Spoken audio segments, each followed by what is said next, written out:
The fifth thing that I realized that most agents do not focus on that they need to when they're kickstarting their real estate career or saving a floundering career is being savvy with money.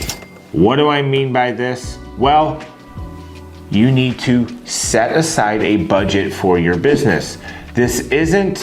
You're not in business this isn't a nonprofit, right? You want to be profitable in your business, but you also need to spend money to make money in certain areas. You can't just think you're going to go out and get a commission, put it all in the bank, and spend no money on marketing, and I'm going to have no business in 2 weeks, right? You need to be investing in yourself. And what do I mean by that? There's costs to running a business. You have a CRM, a client relation management system. You have different lead sources you may be purchasing. You have different open house strategies. You've got a budget for each open house that you do. You've got a slew of different things that are going to cost you money. You got to pay your real estate dues. You got to get signs. You've got to get lock boxes. You've got to get all the things, right, in order to have a successful business. What I've learned is most agents do not budget. And the number one thing they don't budget for is the fact that they're an independent contractor and they are going to have to pay taxes at the end of the year.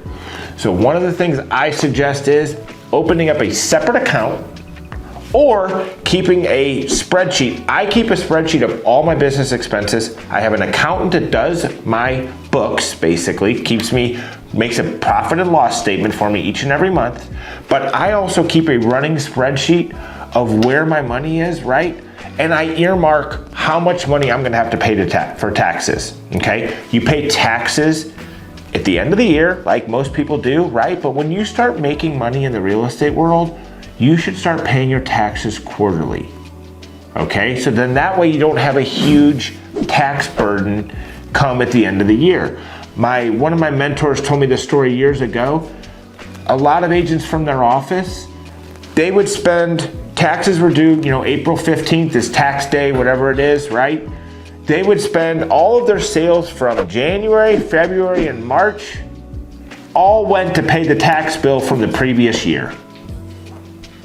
Is that any way to run a business? No. Stay up to date on your taxes. Pay the stuff. Guess what I do? I overpay. Some people may call me crazy. I pay my taxes quarterly, and I don't care if I overpay. I look at it as a bonus. I want to get money back every tax season. Because I take that money, if I overpay it, I can't spend it, number one. And number two, when it comes back, it's like a bonus check. We use that for vacation fund money the following year, right? Yes, it's not gaining interest or whatever, but you know what? If you don't see it, you can't spend it. Same thing goes with being at the right brokerage. We're fortunate enough to be at eXp Realty, and we're able to actually buy stock in the company before we ever even see a paycheck. So we're able to invest in stock in our company, which is something I didn't have at any other brokerage I've ever been at, right? I left these other brokerages and I got some plaques saying, #1 agent. I leave eXp, and whatever I do, if I ever do, I don't know why I ever would, but if I decide to ever leave eXp, I'm gonna have stock in the company. That's something and some of the stock was given to me. I purchased some of it, but some of it was given to me based on production levels that we hit, right? What other brokerage? I mean, there's a couple of them out there, but none of them with the sustainability like eXp. All right, off the eXp rant.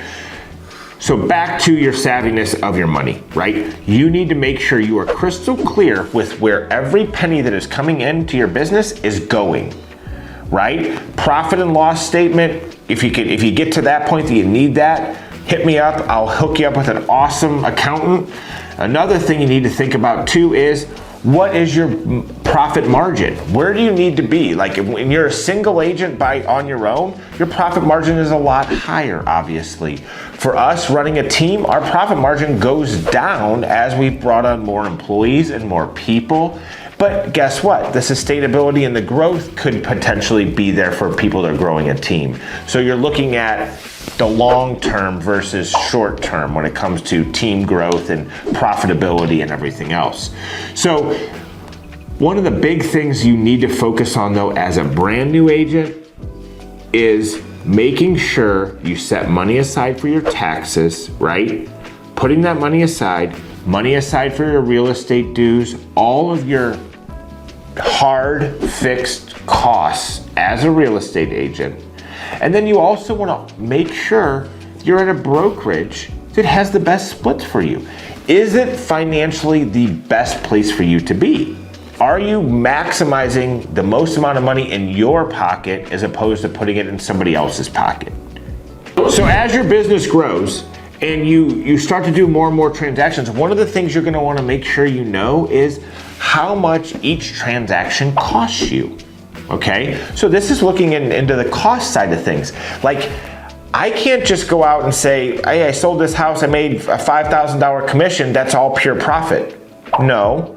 You take your hard fixed costs, figure out how much those are divided by the number of transactions you do, and now you know how much each transaction costs you. Because I can tell you, $5,000 in commission on one deal, that deal may cost you, based on the rest of all that you're spending for your business, that deal may have cost you $4,000 to get. Now you're only talking about actually a net profit of $1,000. And if you need any help with any of this, this is one of my passions. Hit me up, send me a DM. I'd be happy to jump on a call and help direct you and get you financially savvy and set on a way for success as you are redoing, recalculating, rejuvenating, re-listening, lessons, savvy, unsavvy, poopy, smiling mo, lessons for you. Right.